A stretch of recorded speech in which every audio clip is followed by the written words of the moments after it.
Good morning. My name is Jason. I'm an artist. I'm sequestered in my house. I'm about a bunch of kids all day long, so I like to go lose myself in artwork. I'm putting on a comic book. It's a web comic at this time. It's called Star Wars The Dark Hunter. I am a Star Wars fan, kind of always will be. This is a story based in the Old Republic, and so we did a play of it at our church, and so I'm taking that script and changing it into a comic for online. That way it'll live forever. Especially now when we can't group together in public, we can't do the play either. We had a bunch of dates lined up, now they're all canceled. So it gives me more time to concentrate on this visual thing that'll be online. People can look at, and they're probably not going to be able to see the play, but people all over the world can read the story. For me, it's all about the story. So, anyways, this is like a Blade Runner-esque kind of cityscape I'm doing here in the background. There's these two people in the foreground having a discussion. Now, this is about 4 or 5 panels into their discussion, and I don't really have an establishing shot to show exactly where they're at. It's kind of suggested in the background.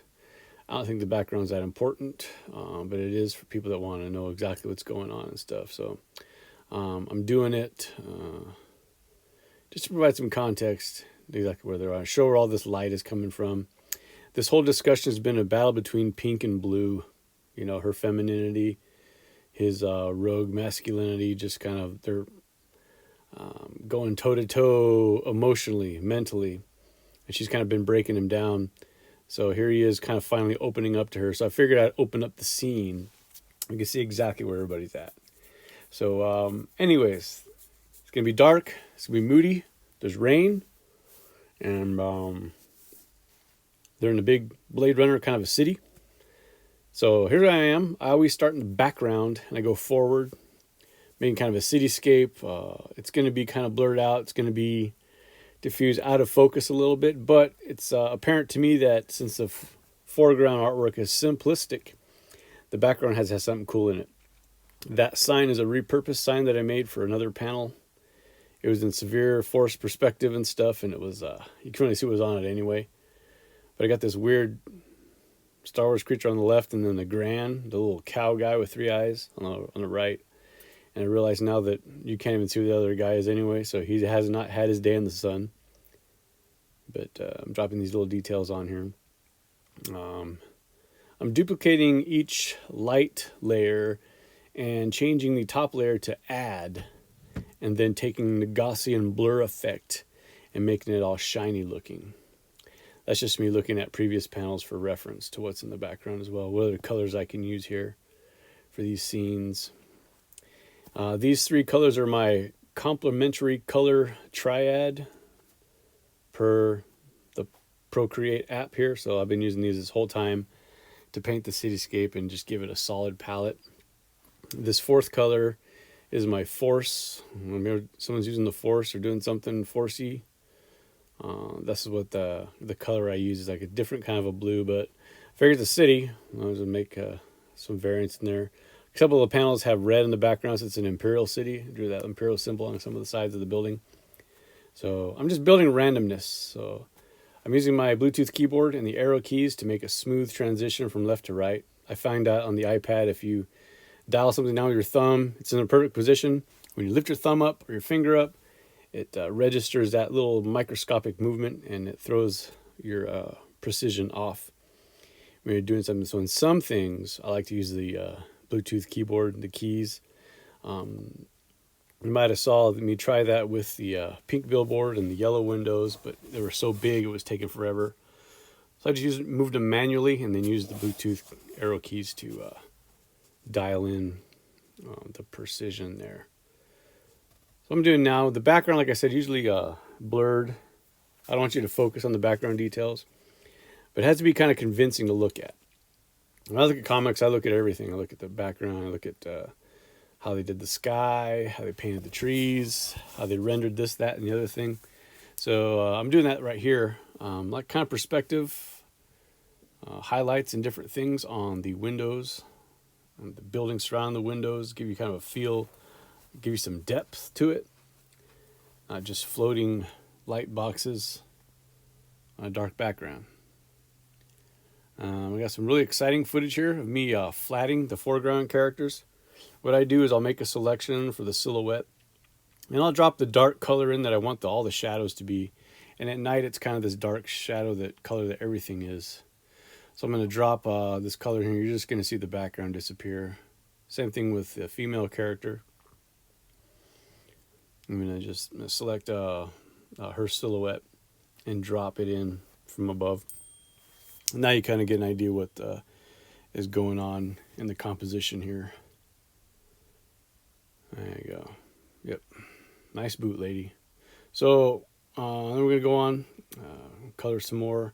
I'm going to take this exact same color and an inking brush. I'm going to do these little figures here. But I'm going to leave the rim light when I color them in there so that it does look like they're walking in front of this building and being bathed in the light from whatever's going on in there. And it's a pretty cool effect. Then I'm going to alpha lock the layer and then blast it from underneath with a little lighter color. Since stuff in the background should be kind of diffused more, a little less saturated, a little lighter. If I could complain about this piece at all, is the background's pretty dark. But when I add the rain layer in there, the rain's a great equalizer. That's going to be your atmospheric distortion right there. So I put the arch, we'll call it the arch, on a separate layer by itself. I alpha locked it, and I can just use an airbrush uninhibited to put the light reflecting and bouncing off the walls from the exterior. So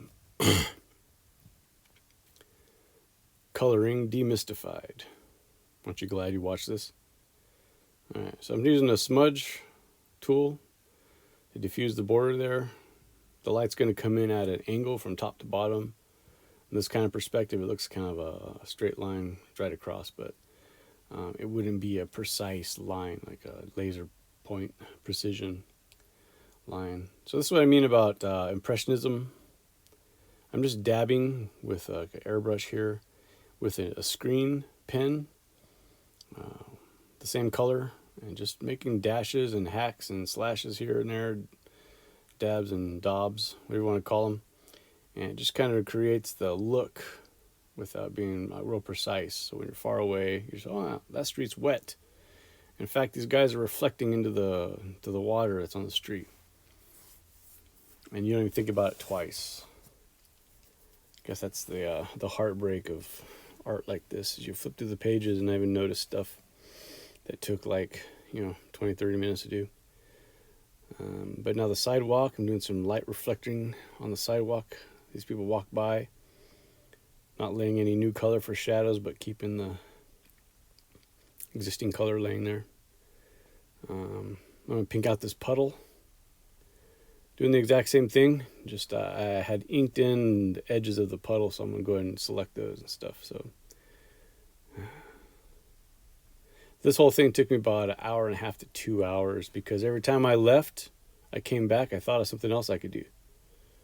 So that's just how it works, I guess, when you're into artsy fartsy stuff, making music, making artwork, making video. You can just mess with it all day long until you just gotta have a stopping point. So, what other insight can I give you? Ooh, wrong button. That's all that is. I put that grid so I can do some horizontal lines, assisted by the computer here. And then that was it. Ups and downs. They can be nice, perfectly parallel, perpendicular. So then I guess you get rid of that. And probably really didn't even need it, because, like I said, most people aren't going to notice it. So I'm going to do the light coming on the floor, but I'm going to select out the shadows and just hit this airbrush. You can see it kind of looks cool when I hit it in there. Yeah, I'll buy that. That's Universal City Walk right here. Some Vegas town, same kind of thing. So little highlights, and I do an overlight area on top of the ink. So I'll put a area where I have screen airbrushes and adding airbrushes to just make these things pop out over on top of the inks. And it looks cool just like that if I want to leave it, but then, gotta keep messing with some stuff. And put these overlights on there. That's what I call them. I don't know if that's a technical term. But this is light that's kind of bathing the whole area in front. This whole thing has been like a discussion between this girl and this guy. So inside this tunnel, like where he's at, where his little private life is, I guess you could say, there's like a blue light closer like where we would be standing. And it's bathing the whole tunnel like this. But from the outside, there's this pink light coming in, this fuchsia, whatever. It kind of represents the back and forth between these two here. He's trying to be intimidating, but her light is just piercing it. He can't back her down, and she's just been kind of persistent, kind of up in his face. This next part here is kind of funny. I went to the bathroom, which, I do occasionally.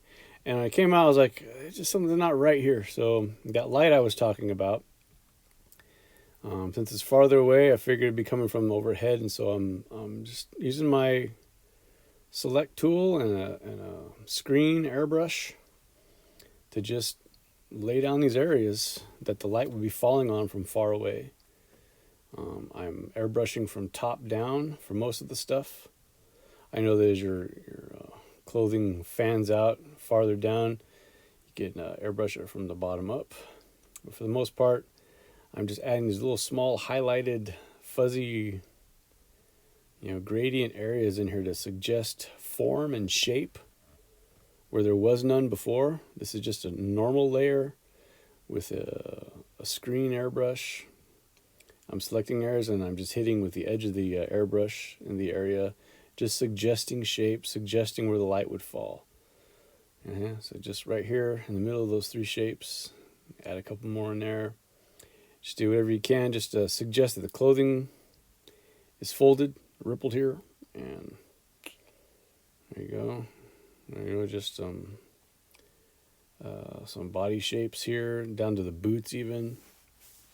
I cut out this whole section where I zoomed in and I realized that I hadn't erased all my pencil lines from when I did it in ink. And so I spent about 10 minutes erasing pencil lines. Now, I know that sounds exciting, but I had to cut that out. And later on, if you want the Snyder cut, maybe you can convince me. Nope. I like it the way it is. So I'm going to do his boots. So I don't have a real total design for these boots. I know he has strapped plating on his normal boots. So anything that's going to be protective, he's strapped on. It's like a third-party thing. Didn't come with the boots. Hers is just generic high-rise boots there. And see, just airbrushing some more shapes for the clothing. She's wearing kind of like an all-over onesie rain protector gear with a hood on it, and she's got her little goggles, and the hood folds up over her face, and she looks like a little Bosque bounty hunter kind of a thing. And I did this all in the landscape or the portrait mode, so I'm putting the original inks next to it there for you so you can compare.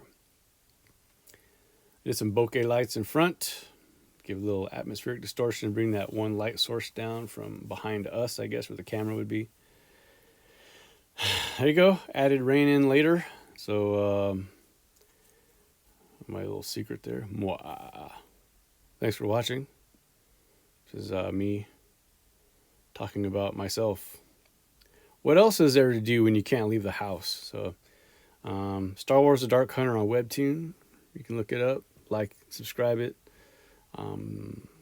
Subscribe to this channel. Maybe do more videos. I like just showing stuff off, sharing techniques, whatever. I like talking to myself in a closet. It's good. Read it, like it, love it. Thank you very much. And stay dry. It's raining over here. Stay safe and stay COVID free. Talk to you later.